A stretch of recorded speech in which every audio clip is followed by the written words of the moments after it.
I'm trying something a little bit different today.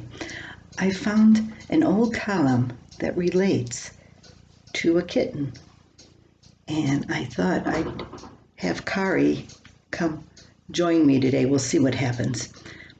She Traveled with the Ghost of a Stranger was written February 1982. I was sure I was cracking up. There was no doubt about it. When a person starts hearing voices, it's time to shut the door and throw away the key. Every time I rode in my van alone, I heard sounds, odd sounds. No one else seemed to hear them, just me. So of course I thought my mind needed a tune-up. It all began one clear winter day as I soloed our van to town. I was sitting there listening to the quiet, kid-free van when I heard a whimper it sounded like somebody was calling Mom. Automatically, I looked over to the empty car seat.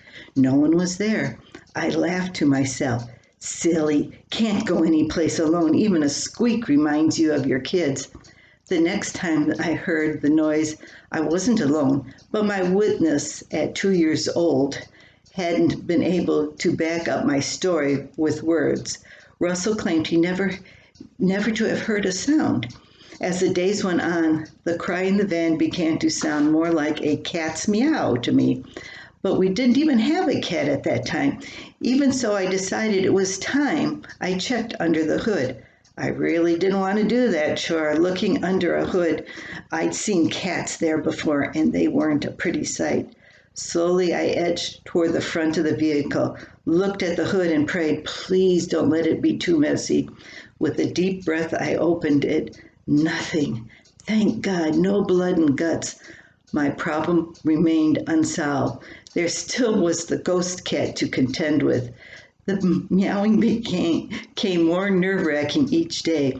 It was there when I drove to the store, there when I parked at school, there, always there after I dropped the kids off at the sitter's home.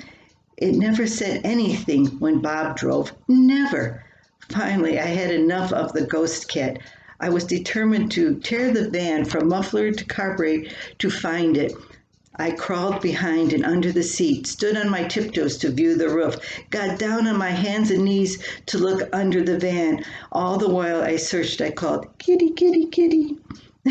Meow, it answered me, but from where? Meow after meow took me around the van, the hood again. I cracked it open and peered in. 2 green eyes glowed out at me. At last!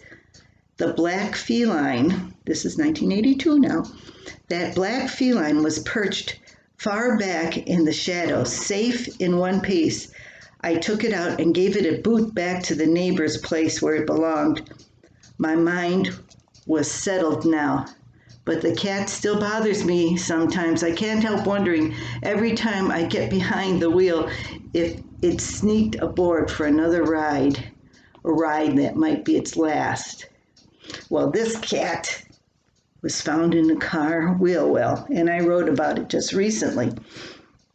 But that cat was from 1982, and I didn't remember it until I checked back in my archives that I had a cat and rescued another one.